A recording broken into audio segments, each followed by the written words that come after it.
Hey, it's Kyle. Before we get started with today's episode, a little bit of background. Back in 2018, Hallie and I were going to make a limited run podcast where we summarized Hallmark movies and did critical analysis of them. We only ended up getting 2 episodes in, and the feed was pretty quickly shut down. But the other day I was looking through our files and our transcripts and I saw this episode pop up again. And I figured since there's nowhere else to find it, I might as well at least share the first episode of Hallmark so that we have at least a little bit of a record of this fun experiment Hallie and I did. I really hope that you enjoy it. Season's greetings and welcome to Hallmarked, the seasonal literary analysis of Hallmark movies. I'm Hallie, your resident English major and Hallmark expert. I'm Kyle. I wanted to make another podcast because I hate myself so much. Kyle hates himself, so he was like, what if we made this a podcast? And I was like, I'm here for it, because I've been doing this anyway. Each episode, we're gonna recap a Hallmark movie for you. We'll decide the week before what we're gonna watch. We'll walk you through what the movie is, and then we're gonna analyze it, because Hallmark movies do have messages. Some of them are very obvious, like Christmas is good. Some of them are not as obvious, and that's what we're here for, because like I said, I'm an English major and Hallmark expert, literally what my degree is in. Kyle just likes to do this for some reason. Yeah, like, okay, so the earlier part, alright, I mean, I was kind of joking the way I did it, but like, this also is like a very, like, Hallie loves this. This does come up from a place of love for her. I don't like these movies. But I get, especially out of things that I just don't enjoy watching on their own, I just love being like digging into the themes and the deeper meaning and trying to understand it. And I don't know why. I don't know if it's because like I'm not good enough to analyze things that are done with significant craft or like things that are meant to be thought through. And I just need to like start with the really basic, simple stuff. But I enjoy it. It's like math. From the point of view of that I shouldn't enjoy it, but oh boy, you get me a good algebra problem, I'll be a happy camper. As Kyle said, this comes from a place of love. This isn't just about shitting on Hallmark movies, just like a little bit. But I genuinely like them. So it's kind of a family tradition of mine to just watch all of the Hallmark movies you can when Christmas rolls around. My mom loves them, my sisters love them. We like having them on in the background at family gatherings, commenting on the outfits and the dialogue and the decorations, and I like having them on in the background while I'm cooking or cleaning or doing whatever it is, because they don't require your full attention, which is great. They're just great atmosphere and background noise for this time of year. And I just put on a CD. You could just put on a CD. Well, I do that other months of the year. January through... Like Christmas CDs or just CDs in general? Yes. What? Wait, do you listen to... No. Alright, do you listen to Christmas music all year round? Is this a revelation we're having? No, sometimes... No, don't back out. Do you listen to Christmas music other times of the year? The Phineas and Ferb Christmas special is really good, and I really like the songs from that. So yes. So the answer is yes. The answer is yes. Okay, continue. I needed to know. Okay, so I really like doing this thing called a Hallmark coma, which is on a cold weeknight. You turn on any Hallmark movie that is on, because it will be on in December. And you're not really awake, you're not really asleep. Is this your third Hallmark movie? You have no idea, because they all have the same actress, so you can't tell. And it's nice. You get some blankets, you get some cocoa, and you just nod on and off the whole night while still being awake enough to be like, no, I stayed up until 10 p.m. I like watching these and telling people about them because I know they don't care, so I really like spamming all of our chats with information about it. Oh, God. So we decided, what if we, just made this a thing? We're gonna analyze Hallmark movies, and that's what this is. Yeah, so our first half is gonna be, as I said, we're gonna get into the analysis later. But for the first half, Hallie, who has a much better memory at these things than I do, Hallie's going to walk us point by point through our first movie, and I'm going to try my absolute darndest to derail her. Christmas at Pemberley Manor was the first one we chose because it was, in fact, the first of 22 new Hallmark movies to premiere this year on October 27th. So, in Christmas at Pemberley Manor, which is, yes, based off of Pride and Prejudice, Elizabeth Bennet, works Wait, for... wait. Let first derail.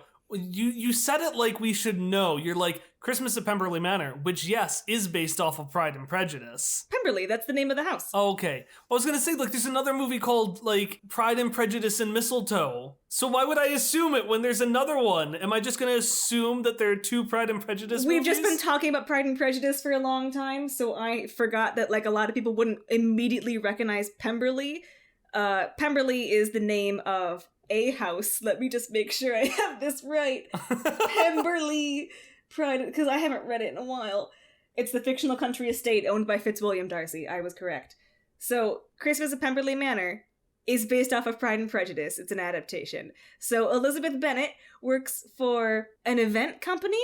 We're still not quite sure. So already, the first sentence of this summary, we're like, Elizabeth. We think her boss owns it, because her boss speaks like she owns it. She speaks like she owns it. Elizabeth Bennet, our hero, has been hired by the small town of Lambden, which is also a Pride and Prejudice location, to do their Christmas festival. And she needs to do this just right because her boss says you need to do this just right, and is like vaguely threatening. She has high expectations, and it's simultaneously a small event that her boss doesn't care about, but a way for Elizabeth to show what she's made of, because Elizabeth has never fully been in charge of something before. She's basically like, hey, this thing doesn't matter, but if you mess it up, I will ruin you. Yeah, pretty much. So Elizabeth goes off with that move to Lambden, where she meets up with George, who is the mayor of Lambden, who hired her, and they are old friends from college who went on a single date that comes up a lot. George clearly still loves Elizabeth. And this is a guy who's a mayor and was a lawyer, so despite his baby face, he's had to have been holding on to this for at least half a decade, probably longer. Something like that. Like, this poor guy needs to let it go. Well, yeah. And they presumably haven't spoken in this time, because they speak as if, like, how have you been? We haven't seen each other in a while. Oh, that's even sadder. I know. I just made it really sad. This guy has nothing to do. And he's a mayor. Anyway, because he's a mayor and he has nothing to do, he's like, Elizabeth, help me plan this Christmas festival that for some reason we aren't getting work on until mid-December. That's fine. He's got this assistant named Jane. She's great. They're gonna plan everything, but first they need to get coffee. Rewind a little bit, because we're gonna go to what the love interest, Fitzwilliam Darcy, has been up to. I think his name is just William in this one. Is it? I swear they call him Fitzwilliam. Oh, Fitzwilliam is too uppity for our cool Hallmark protagonist. Does the movie ever try to pretend he's cool, though? It doesn't. It acts like he isn't, but he's also by far the most suave character. For sure. Anyways, so we get to William Darcy, Travis. We'll just call him Darcy and Travis. Darcy is like, I have to go home to Lambden to sell Pemberley. The sale has to be over Christmas because the board wants it, or something generic like that. Hallmark does that a lot. The board wants something, or the company needs something. Yeah, Hallmark has a lot of nebulous villains. In this one, it is the board, and it is condos. Just condos. So Darcy is apologizing to Travis for having to work over the holidays, and Travis, our beautiful, sweet, bouncy boy Travis, is just like, oh, well, that's okay, I understand. I can Skype my family on Christmas. We can open presents that way. It'll be almost the same. And he's just genuinely happy to be there. He's really nervous, really fidgety. Darcy's trying his best to calm him down, like, hey, calm down, you're new. It's okay. No one expects you to know everything and be perfect. Just like, you're doing great. And they're wonderful. So they pull up to the same outside coffee stand that Elizabeth and co are at. Yeah, and one minor correction that I had to your dialogue. I thought your replication was great. Your form was fantastic. However, it was a little inaccurate, because where you said things like, we got to get going to Pemberley Manor so that the board can approve it, it would be something more like, Travis, we have to get to Pemberley Manor, Travis, so that the board will accept it, Travis. Because every sentence that Darcy says, this isn't actually true, like, don't come and yell at me for it not being actually true, but it feels like it. Every sentence begins, ends, or is cut in the middle by the name Travis. Travis was said so many times that name will be burned into my skull until the day I die. The last word that I utter will be, I love all of you so much, Travis. Which is why I'm going to name one of my kids Travis, just as insurance. Actually, I'll probably name a couple of them Travis, just like in case I don't get along with one of them. Probably because I named all of them Travis. You'll have like 3 Travises. The third one's name is Travis. Travis. Yeah, it'll be close enough. I'll be dying. It'll be fine. So anyway, Travis gets out of the limo to get the coffee, and he tries to cut everyone else because before he gets out of the limo, Darcy is like, your job's riding on this, and Travis takes it seriously, and we know that Darcy was joking because the camera lingers on Darcy for a second, and Darcy goes, Travis, that was a joke, after Travis leaves, and it's too late to correct him. Travis cuts in front of everyone else, and is like, my boss is very important, I need to get this coffee for him, my job depends on it. And Elizabeth is like, whoa, what do you mean your job depends on you getting coffee? Surely your boss can get more into the Christmas spirit. So Elizabeth, like the Spitfire she is, goes up to the limo and is like, hey buddy, why are you gonna fire your employee over coffee? And Darcy's like, it was a joke. He took it too, he misinterpreted it. And she's like, maybe it wasn't a very good joke. And Darcy's like, well, no, because he's just new and nervous, and it didn't go over well. But Darcy is generally apologetic. He's like, nah, he admits it's his bad. And yeah, at first it looks like he's gonna be a jerk, but he's like, yeah, no, you right. My bad. And then they just start flirting hardcore. Like they are verbally making out in the middle of town square, which by the way is where this coffee place is. She ends with like, what does she end with, Kyle? Some sort of statement know. That's like, here's the thing. Be nice to people, it's Christmas. Yeah, like Hallmark movies aren't scripts of dialogue. They're types of scenes arranged one after another in blocks. Essentially. They're bullet points. And this is the hate each other but flirt anyway scene. And once I figured out that was the scene, I just kind of, it doesn't matter how it ended, because it served its purpose. It did. As soon as Travis gets back in the car, Darcy's like, you know who that was? And he's like, no. And Darcy goes, that's a shame. Or something to that effect. He clearly wants to know who that was. Elizabeth also wants to know who Darcy... Well, no, she actually doesn't want to know who Darcy is because George and Jane are like, oh boy, that's big shot businessman Fitzwilliam Darcy. Can we just call him Billy? Since we can't agree, can we just give him a name that's not... Well, we can call him Darcy. I like his full name. No, I like... All right, you call him that. I'm going to stick with Billy. Good boy, Billy. Fine. Billy D. Billy D. Let's add another name to the list of names you already can't remember. All right, so anyways, Billy D. So, they're like, that was, and Elizabeth's like, no, I feel really good about what I did. I don't want to know. Because she senses it's bad, and they're like, okay, whatever. So then a water pipe breaks where the Christmas festival was going to be held, and they're like, where else can we host it? And basically the only option available to them is the lawn of Pemberley Manor, which as we know... because I assumed everyone knew what Pemberley Manor was, like a hipster, that is where Darcy lives.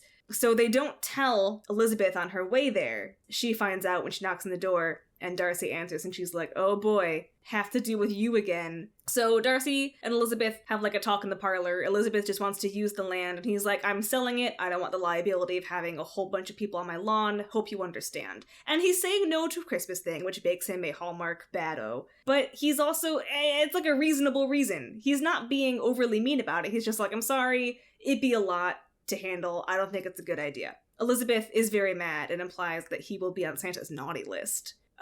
So Billy D and the rest of the baddos. Billy D and the rest of the baddos. Billy D and the baddos. So Elizabeth leaves, just like complaining to George about Darcy's lack of Christmas spirit. And she calls the condo company that the house land is being sold to, because it's going to be replaced with condos, and complains that people are mad. And the condo company knows that the town already doesn't want them, so they want to foster some goodwill. So they send Darcy a letter, and they're like, hey, foster some goodwill. Darcy receives this letter in his study, talking to Christopher, the housekeeper who showed up to replace the former housekeeper. All we need to know about this guy, because I have a lot I could say about him, but he's ultimately meaningless to the interpretation. So all you need to know about Christopher is that he is mob boss Santa. Yep. Elizabeth's wish is to basically have a man, and this guy will sabotage whoever he has to make that happen. He already has. He does several times throughout the movie. That hasn't happened yet, though, because right now he's just aggressively decorating the house for Christmas. And he's like, if only there was a way to foster goodwill with the community. And Darcy's like, throw the Christmas festival. Cue Elizabeth, who is ready to convince him to throw the festival. She's got all these points. That was a cute scene. Because he just says yes immediately, and she goes on with like, I don't understand why you won't help this town celebrate Christmas. Wait, did you say yes? And he's like, yeah, because Darcy's a pushover, and we love him. Such a pushover. Like he is first off, his asshole dad gave Pemberley Manor to the company, not to him. Yeah, the company owns it for some reason. And then the company is like, hey, you know this place where your childhood memories are? Let's smash it down for condos. And Darcy's like, Travis even says, why are we selling this? And he's like, the board wants to. Like, spoiler to the end of the movie, it doesn't sound like the board is that invested in it, because when Darcy says, hey, we're not going to sell it, the board's like, So, like, he's such a pushover that just the mere suggestion, he's like, okay, I guess I'll do it. So Darcy agrees to let Elizabeth host on the lawn, and Elizabeth comes the next day with all these volunteers, and it's very exciting. And then we get just a bunch of fluff scenes of them setting up the festival and him helping her. She makes him take her shopping for Christmas ornaments. And he's like, surely any of these volunteers who showed up could help you. And she's like, I don't have a car. And he's like, again, surely any of these volunteers who showed up could help you. And she's like, no, it's a lot. And they do stuff like that. Yeah, I think the only important, like, character stuff that happens is that we find out that Darcy had, you know, good memories of this place, but his dad was always gone. It was his aunt and uncle's house. Yeah, it was his aunt and his uncle's house. His dad was always gone. Not around him on Christmas, which is important for a theme that we'll mention later, that his dad was not around. He has good memories, but soured memories. And then we also find out that he's just funding the town. Yeah. Like, I don't know what it all is, but it's stuff like the library, like... What else? Do you know what else he funds? I don't know specifically what else he funds. I think he donates to the schools. Yeah, it's like the schools, the libraries. Essentially, if he took credit for it, he could basically own this town. But he does it all anonymously, and this makes Elizabeth mad for reasons. Like, Darcy, for instance, doesn't really want to be that involved with the Christmas festival. He's like, I'll let you host it here, and I want to be, like, involved as a person, but, like, I don't really want my name splashed all over the news for it. And she is just like, that's weird, to George. And George, who is friends with Darcy from college or something, is like, Darcy is just very private.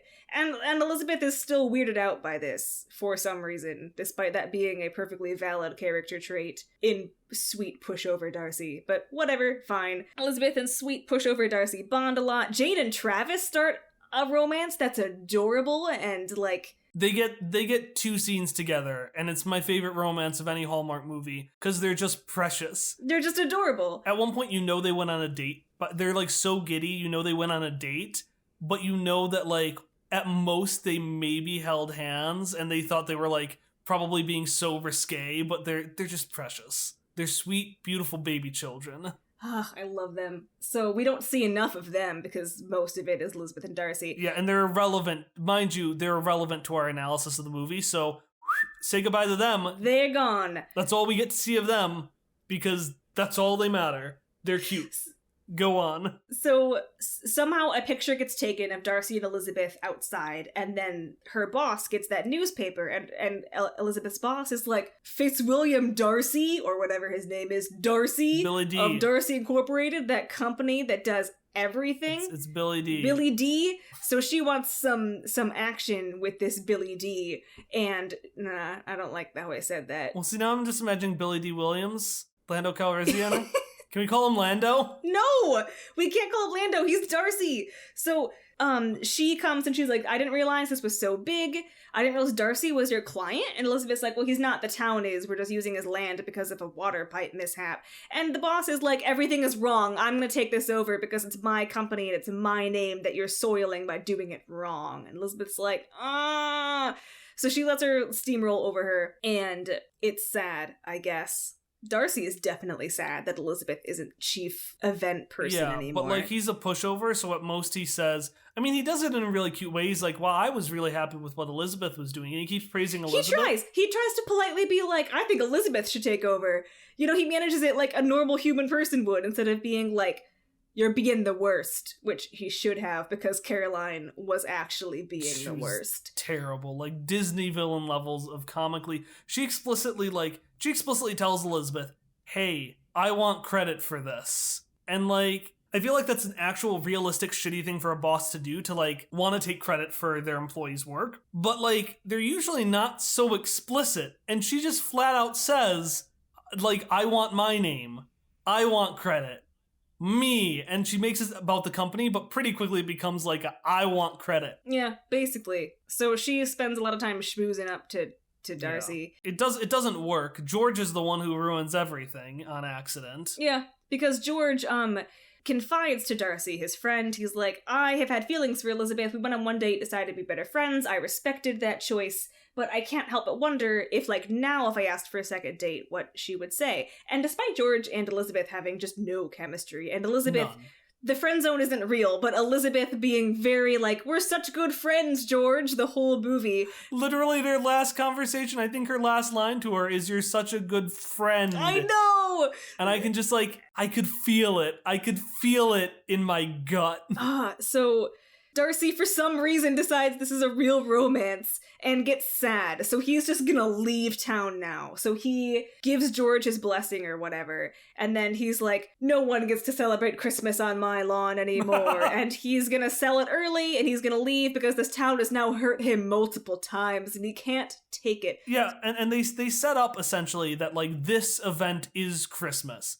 So for all intents and purposes, Darcy has just literally stolen Christmas from a town because he's real sad. Yeah, and he's just driving away. Except that Elizabeth can, so she writes the condo company again to somehow get permission. Or Jane and Travis help. They figure out that the board has to ratify the sale. The good old board has to ratify the sale. Board. So technically, Darcy still owns it. So they decide. Because I guess Darcy didn't cancel Christmas, he just sold it early knowing that the condo would cancel Christmas. I don't know. As far as it matters, Darcy canceled Christmas. I don't think Darcy thinks. Darcy just, no, he's a pushover. And then when he finally does something of his own accord, it's like, I guess I'll do this now. But whatever, so... Oh, but no, Travis is, they recognize that, so Travis is like, hey, you see that helicopter over there? That's perfectly fine in this perfectly clear weather? Yeah, can't leave. Can't leave because weather. Oops. Weather, that's just how it is. And at least this grift doesn't work. Like, it's only after he explicitly tells Darcy, like, hey, by the way, Elizabeth loves you, that Darcy's like, oh, okay, let's go back. Yeah, well, it's an emotional thing because Darcy figures out, why can't the helicopter go? And he's like, I've been stalling you so they can reset up the Christmas festival. I'm so sorry, but Elizabeth loves you. The helicopter is on. The helicopter isn't off. It's ready to go. They probably wasted like so much money with that thing because it's had to have been like half an hour of that thing just... At least. God. So, but upon hearing like, you think Elizabeth loves me? Darcy is just ready to go back. But oh no, it's a snowstorm. They get stuck. We don't see this on screen. We just cut back to Lambton for a while, cut back, and their car is in snow and they're trying to shovel it out. Car's just fucking under like massive piles of snow. Yeah. So I guess I take it back, Travis. Apparently you were right about the weather. I guess. Oh, I guess he was accidentally right. He was accidentally right. I'm so proud of him. So then, they're like, oh no, how do we get back to the Christmas festival in time? Because Darcy is supposed to read, like, they were gonna have this famous anchorman read the night before Christmas. So he wants to get back to, like, do this. He didn't want to read it originally, because again, he's very private, doesn't want his name everywhere. But he's going to now, because he's gonna, like, embrace Christmas or whatever. He knows this will help out Elizabeth, and he's like, I'm not gonna get back in time. When who emerges from the gloom? Christopher! Like fucking Batman. I might do this edit actually of like Christopher coming out. No, I'm gonna do it. So look down to the YouTube link below and just like fucking Batman, like bum bum bum bum. He just emerges from the shadow. Hello, Billy D. Hello, Darcy. It looks like you've been trapped. Maybe there's a way I can help you. He doesn't say it like that, but it evokes that feeling of a hero emerging from the shadows. Yeah, so he's like gonna help, because he's Santa, and he's like, Elizabeth wrote me a Christmas list earlier this year where she asked for true love, so I forced you two together, but you didn't get it. So it's actually kind of funny how frustrated he is. Oh yeah, he does. He gets so mad. He's like, why didn't you get it? It's like everyone can see it. Come on. So, he gets them back. Again, we don't see this. We just cut back to Lambton, and then suddenly Darcy and Travis run in and they're like, how did you get here? And they're like, you'd be surprised. And we as the audience share a wink wink nudge nudge because we know how they got back at Santa's sleigh. So they're back. He reads Night Before Christmas and everything is good and grand, and he and Elizabeth kiss in front of Pemberley Manor, and Christmas is saved, love is found, happily ever after. And that is Christmas at Pemberley Manor. Or at least, that's Christmas at Pemberley Manor on the surface. We'll take a closer look after this break. Hi, I'm Santa Claus from Christmas at Pemberley Manor. You know, Hallmark movies can be pretty tough to go through sometimes, unless you're making theories about things like me being a mob boss. But I have a patented trick for you to get through the Hallmark movies using the one type of Christmas spirit that's stronger than everything else. Love. Hallmark movies always have at least one extremely lovable character within them. And if you want to make it through that movie, all you have to do is take that character and hold them so crushingly tight that their face turns blue and they pass out. Once you've attached yourself to this character, everything in the world seems like some sort of cosmic favor or cosmic disgrace specifically targeted at them. Your emotions will go on a roller coaster and your brain might not make it out of alive. But I, Santa Claus, guarantee that it will give you an experience you're sure to remember for at least a few hours afterwards. All right, so we are back from the break.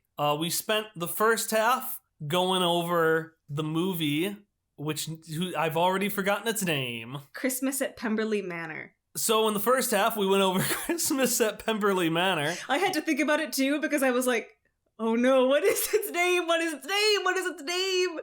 It's Christmas at Pemberley Manor. I'm pretty certain my little SpongeBob brains didn't throw it out. All right, so in the first half, we went over point by point Christmas at Pemberley Manor, the plot points, some of our kind of in-the-moment criticisms. But as we advertised at the beginning of this show, is that we kind of want to spend the second half of the show going a little bit deeper, kind of digging into, like, you know, some of the craft behind the movies that we can kind of tell while viewing it, some of the theming, and then any other things that might be relevant for a specific movie. And we have fucking nothing. Hallie, this movie is nothing. Why did you pick it? It is nothing. Well, it's interesting you bring that up, Kyle, because in the nothing is something. It is the perfect Hallmark primer. If you think, hey, analyzing a Hallmark movie for its deeper themes is a waste of time, you're not wrong, but we're gonna do it anyway, and we are trying our gosh darndest with this one, because it is the perfect, vapid, void essence of what a Hallmark movie is. It has all the steps. It's got, like, the angry boss, the misunderstandings at the beginning with the love interests, the really supportive side characters who should probably be the protagonists, a weird Santa character in the background. It's got classic Hallmark stuff. And Kyle noticed a couple of those Hallmark things, didn't you, Kyle? I did, and you're segueing me to my two things. But before we do that, I've just been thinking for like the past minute. In nothing, there is something. I don't know if I prefer that more as like a Hallmark card you give to a shitty gift, or if I prefer it as like the new tagline to our show. Why not both? All right, so yeah, but you know, you've listened to the other Hallmark podcasts. Maybe you haven't. I know I have, and I know that, you know, there a lot of these tropes just naturally come up in conversation. But there were a couple of things that I noticed hadn't been talked about, because they're less overt tropes and more taking a look at these tropes to kind of notice how Hallmark movies are put together. And I think I have two gotcha moments that I found in this movie. And the first one is actually a compliment. So we're gonna start with the first one. So back in the summary, I mentioned how he says Travis every other word. It's just like, hey, Travis, you want to do this, Travis? And honest to God, Hallie walked over the character names with me like right before we started recording. Besides Darcy and Elizabeth, Travis is the only name I remember. And it didn't make sense to me because I was like, this movie is plugging literally everything you need to know in the first 5 minutes. And I want to kind of prove to you how. So not only do you have names of important characters like Travis repeated ad nauseum for no fucking reason at the very beginning, I've also noticed that you can tell a Hallmark's theme right at the beginning. And that's because of the two characters, one of them is going to be a Grinch. One of them is going to be a stooge. One of them is going to be stodgy and not get Christmas. And I mean, it's pretty easy to tell which one it is. And it's whoever A, really likes work, B, doesn't appreciate the small town or isn't from the small town, or C, just flat out says, Christmas? Fuck it. Just fuck it. Or even just, Christmas isn't really my jam. It's not my favorite thing. They can be ambivalent about Christmas, and it still achieves the same effect. There is no neutral in Hallmark. But the thing is that the way they always say no to Christmas, and we'll get to this when we go into the themes, is always different each time. It's a very specific thing about Christmas. So Mr. Darcy's thing is, this movie's all about spending time with family for Christmas. And Mr. Darcy is the one who's like, bah, humbug, I don't like Christmas. And really, he's more ambivalent. No neutral in Hallmark, Kyle. There's no neutral in Hallmark. He's contrasted with Travis, who's like, well, I get to Skype in with my family, but that's good enough. And in that moment, I immediately knew that the theme was, so long as you're with family for Christmas, it's a worthwhile holiday. It's a good Christmas. And I knew that because it was the exact opposite of what the stooge believed. So in the very beginning, we repeat names ad nauseum so you don't forget it. And the central theme is explicitly stated, and all you need to do is look for the Scrooge and just take their first 3 lines and reverse them, and you have the thesis for the movie. And Hallie, you figured out why they do this. I did? You did. Oh, because we forget things all the time. This is our second version of the recording. Hell, you definitely did. You were very excited when I told you this. Well, I know that people leave the room when they watch Hallmark a lot. Hallmark movies are meant to be background noise. That's what they're for. They're meant to be good holiday cheer in the background while you put up your Christmas tree or bake cookies or do literally anything else. So if you leave a Hallmark movie and come back, it is never hard to figure out what has happened. The only case are the movies that have twins in them sometimes. They exist. They exist where one actress plays the same or plays different characters, but they're twins. Those are the only ones. That seems like way too much of a special effects budget, Hallie. No, they exist. They had the budget for 20 extras. They don't have a giant VFX budget. No, and yet they exist, and they're the only ones that are difficult to follow. By stating everything in the very beginning, when you are most likely to be seated in the room being like, oh, I'm gonna watch a Hallmark movie, there is no possible way you can miss anything of substance if you have to get up because the oven beeps, or if you have to use the bathroom, or if someone has come to your house to celebrate the holiday with you. You just know. And you might be wondering, dear listener, but listen, they all blur together. They have the same 5 actresses throughout all the movies. It's true. I know, because that one, the one we're gonna cover before Christmas, has the same leading lady. It does. It sure does. But that comes to my second comment. And I'm just gonna, Hallie, I know you got some Pride and Prejudice stuff, but can I ramble about my second big realization? Please do. So, the music is fucking terrible. Hallmark music is awful. And if you think otherwise, you're wrong. That's not true. I value your opinion, but I just... And I like Christmas music. I think Christmas music is fun. But especially, the one that especially gets to me is the very loud saccharine song at the beginning of the movie. And it always feels like the music at the very beginning of the movie is worse than the music at the rest of the movie. And that's because it is. The music at the beginning of the Hallmark movies is always this big, sweeping theme, and everything else is pretty understated. I don't know, pulled from a library, which we'll get to that. But this opening song is always different. It feels big, it feels substantial. And personally, I'm theorizing here, just shooting in the dark, that I know if I was creating a Hallmark movie, that's so I could be like, hey, come here for the first 5 minutes before you get bored and have to take out your gingerbread cookies or whatever. Because everyone has 5 minutes to spare. Yep. Now, the rest of the music, this is less of a, oh, let's see how it's built, and more, I just want to understand why this music isn't bad. And that's because it's stock music. And this is not as important as everything else we're going to talk about, but this is really important to me. Listen, if you listen to our other podcast, Quest Friends, you'll learn very quickly that I am a connoisseur of stock music. I enjoy the royalty-free libraries, so I know when I've heard one. And I absolutely have, because these movies take a sledgehammer approach to this music. So when you watch the next movie, I want you to listen for these 3 songs. It's not going to be these specific 3 songs, but it will be these 3 songs. So you start pretty happy-go-lucky, like silly and wacky, like Hallie, knock knock. Hey Kyle, what's up? Who's there? You didn't do it right, but it's funny because we're friends and it's Christmas. Normally it'd be in love, but that would be weird. Yeah. So we're friends and it's Christmas. But Hallie, my audio recording, it stopped working. Without this podcast, Christmas will never happen. Oh no, well maybe if you just keep hope alive in your heart, something good will happen. I need emotional support from a romantic partner.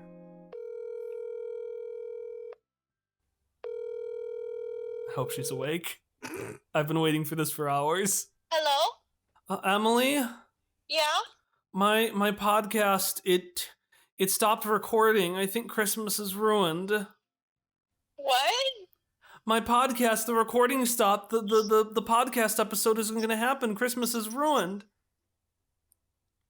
Okay, she doesn't know her lines here, so I'm just going to cut to the next part. That's okay. Honestly, it's less. It's What's happening? Emily, this is the part where you talk about how much you love me. What? Just talk about how much you love me. You're kind of a jerk sometimes, like now, for not explaining, but I do love you. I like your face. Should I keep going? honestly, these words are more genuine than any Hallmark dialogue, so it's not even. And there we go. Those are the 3 types of Hallmark music that you'll hear. You'll hear the silly song, the sad song, and the romantic song. Yep. All right, thank you, Emily. I'll call you later tonight. What's happening? Love you. I love you. Bye. Bye. All right, so that's kind of my noticings, and I'll pull up more of these as the movies go on if I notice more insights into maybe why they do things. But that's all I've got for Hallmark movies in particular. But we got a couple of specific things that we need to talk about for this movie. I don't read, so I'm gonna be useless here, because I think the closest thing to Pride and Prejudice I've seen is Spider-Man 2 when Mary Jane is in that play. She's in The Importance of Being Earnest, Kyle. Fuck, I thought it was... Oh my god, I'm taking over. I'm an English major, so I have actually read Pride and Prejudice to see adaptations that are actually Pride and Prejudice and not The Importance of Being Earnest. I thought it was just a knockoff Pride and Prejudice she was in. It's literally The Importance of Being Earnest. God. Was that also Jane Austen or someone else? No, it's Oscar Wilde! The next century! Okay, so Christmas at Pemberley Manor is an adaptation, and you can't see me, but I'm doing air quotes of Pride and Prejudice. We've got the Elizabeth, we've got the Darcy, we've got a couple other names from the book, and those names are Jane and George. George is the mayor of the town that hires Elizabeth, Lambden, and the only reason I remember the town name is because that's the town name in Pride and Prejudice, and Jane is his assistant. These name choices are baffling to me because George is named after George Wickham, presumably, who is a rakish rogue who has a lot of debts and gambles and lies, and is at first a seemingly good, upstanding citizen, and then just isn't because he's been lying and throwing shade about Darcy and all that stuff. So, and George appears to be the nice guy prototype at first, where he's gonna be have a big crush, but then maybe be a jerk. Yeah, but when she says no, but he's fine. He's fine. He's he clearly has feelings for Elizabeth, but then he doesn't act on them, and even when he's thinking of acting on them, he's not being a jerk about it. So I don't know. I don't know why they named him that. I also don't know why they went with Jane for his assistant. Jane is Elizabeth's older sister in the book. They're buds. But Jane and Elizabeth they speak together once, twice. They say things like, "Help me set up the festival," and "Here's what I can do because it's my job and it's fine." But why? Why not name her something different? For instance, Travis. We have a Travis. There's no Travis in Pride and Prejudice. Why did we go with Travis? Why isn't Travis named after, like, Bingley, Darcy's best friend? Bingley. I don't get it. Does Bingley have, like, a different name? Is there, like... It's Charles Bingley. Okay, keep going. I'm gonna see if Charles and Travis can be nicknames for each other. Maybe Travis's last name is Bingley. We never find out. The movie tells us his first name a million times, but never his last name. And, like, when you're adapting something, you know, it doesn't have to be a point-for-point adaptation. You're allowed to take liberties. You're allowed to, like, put new spins on character relationships and name whoever you want after whoever you want. And it's fine. But, like, the new naming doesn't give us anything in this. It just doesn't matter. And, like, I mean, obviously, it's a Hallmark movie. It's a Christmas movie. The plot of Pride and Prejudice isn't going to be a huge factor in this, but there's not even Pride and Prejudice in it. Like Elizabeth gets over her prejudice when she first thinks Darcy is a bad dude, and then Darcy gets over his pride. And there's just, they don't really have either of that. So what's the point? But they try to make it seem like they do. Oh my god, I think it makes so much, the terrible theme of this movie makes so much more sense. That's what I'm saying. As does the shitty fucking, like, the coffee scene where she's mad but not.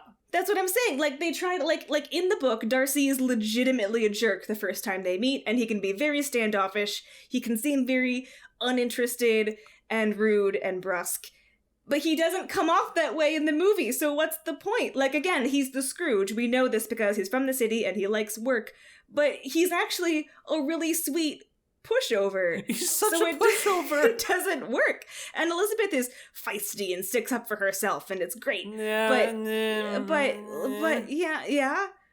Like, yeah.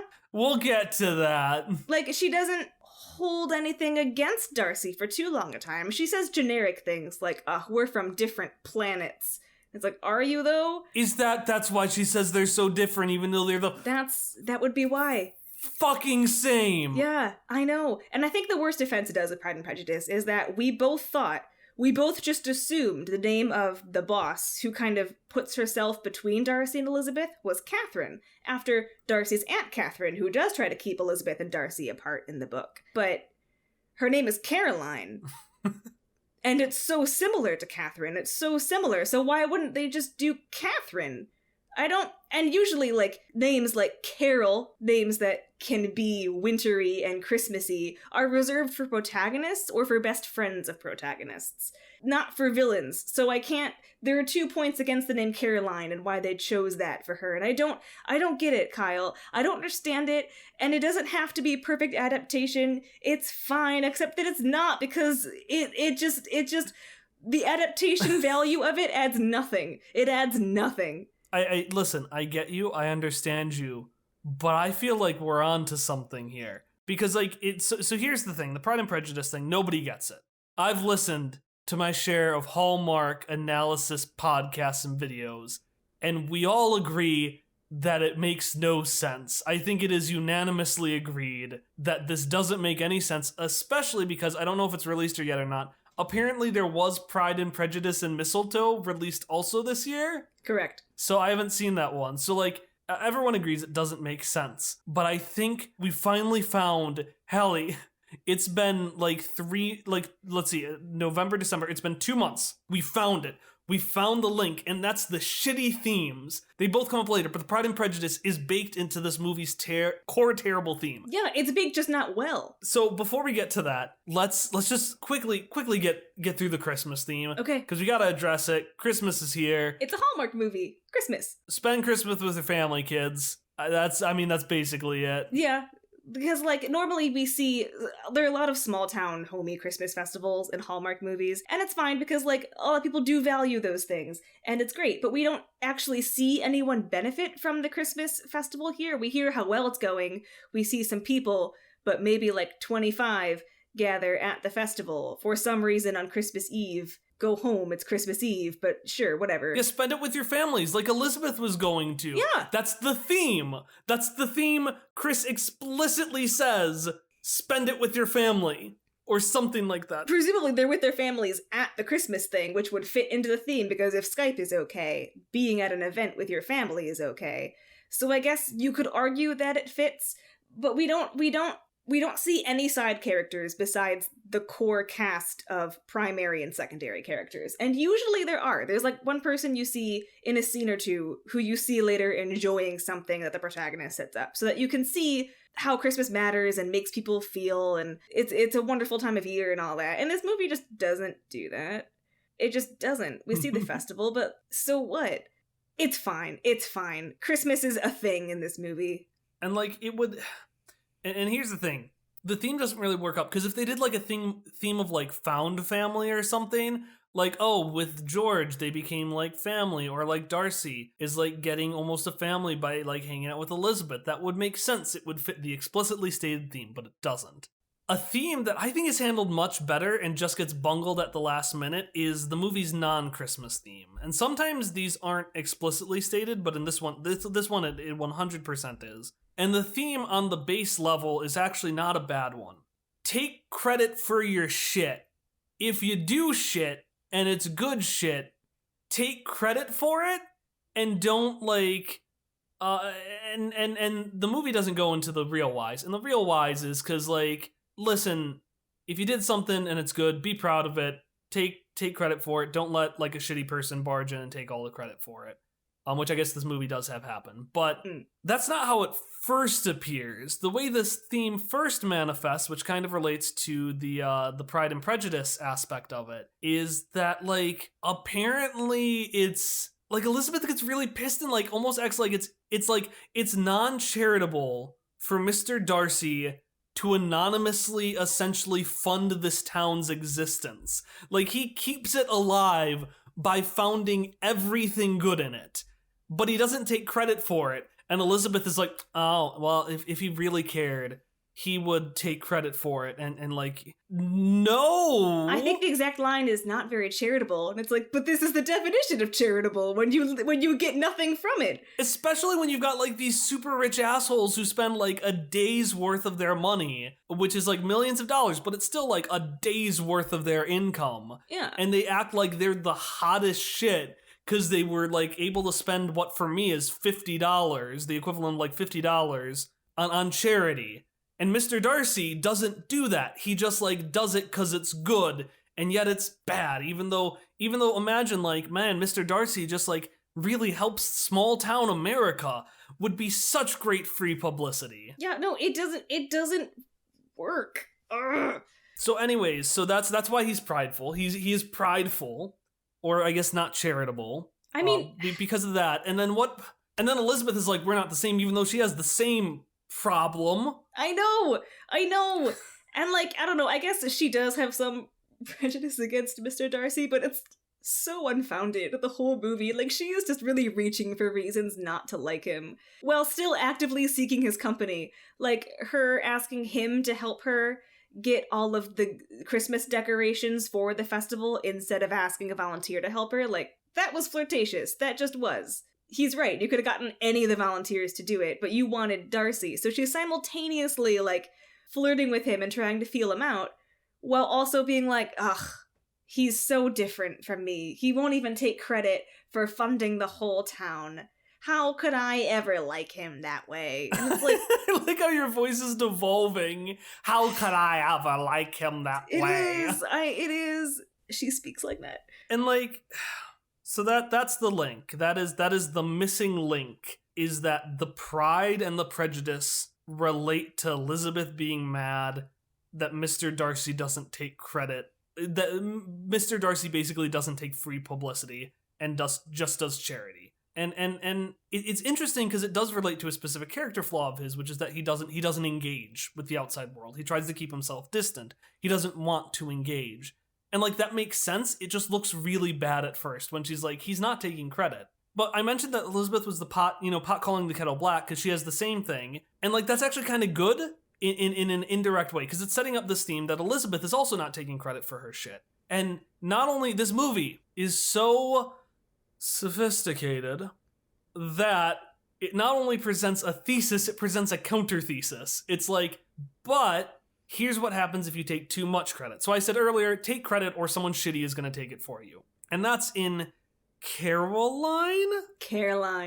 Almost called her Catherine. Yeah, you did. So that's in Caroline. And Caroline comes in, and I ranted about this earlier, is like, I'm gonna take all the credit. And she's treated as a villain like that. She wants all the credit. She explicitly is stealing it. She's like, I deserve it, even though I didn't do anything.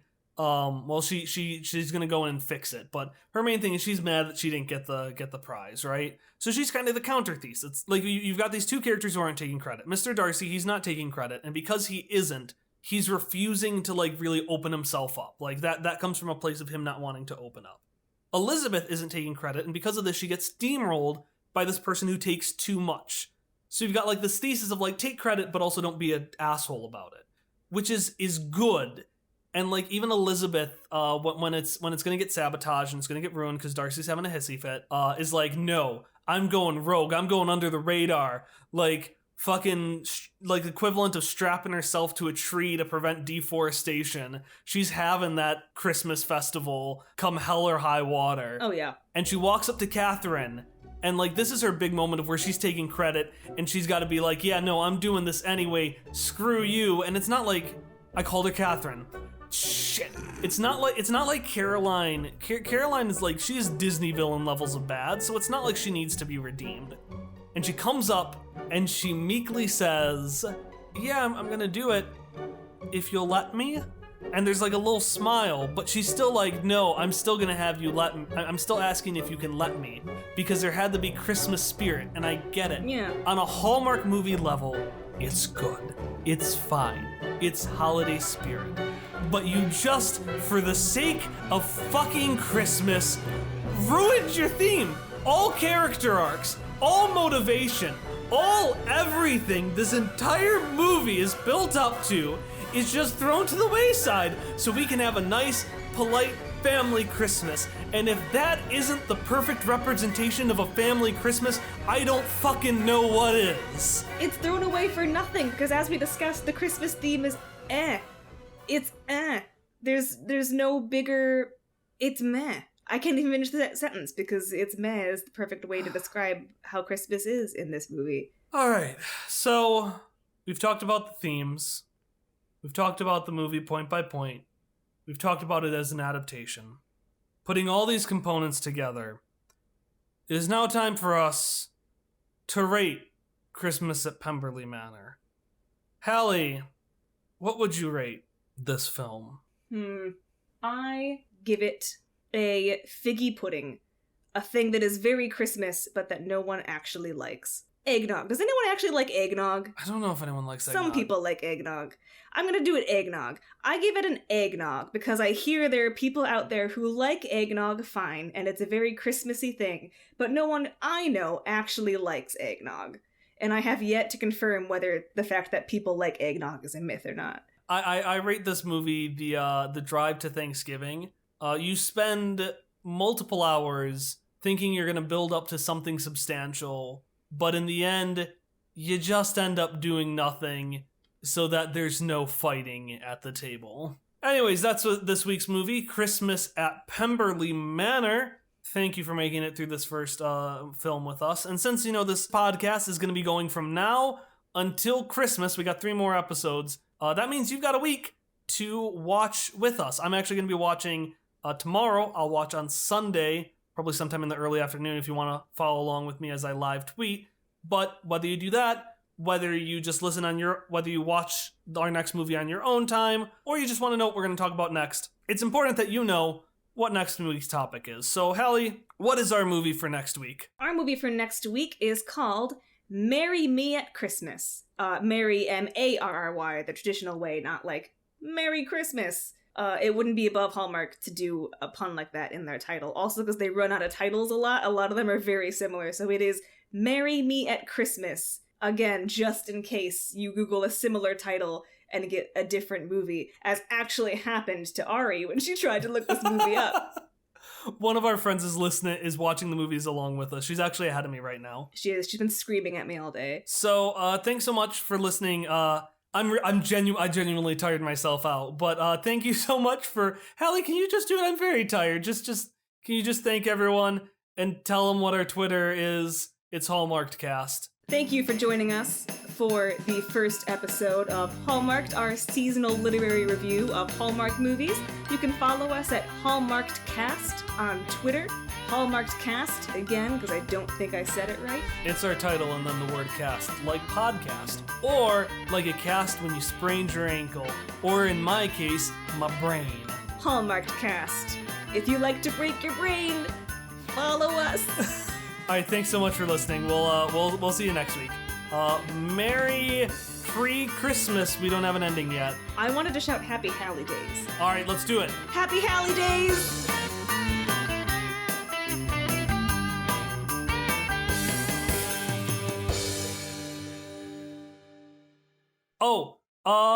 Wait. All right, quick update that I forgot to mention. I solved the Charles and Travis issue. So I typed in Charles Travis nickname. On March 6th, 1836, an Alamo soldier called William B. Travis was killed. That's it. That's what appeared. That makes sense. Sure. Yeah, that's like a Hallmark reason. Sure. The mystery has been solved. The other night, my roommate said she was watching a movie where, like, they were recounting the country's history, like the fake European country they made up. Oh yeah, they always make fake European countries, don't they? They're great. And, like, the history was that some people had thought, let's skate across this lake and settle over there instead of over here. So everyone followed. They were like, that was such a good idea. We're just gonna make you the royal family. And that was their origin. So, like, William B. Travis, that makes sense to me as a reason for things. Like, that's fine.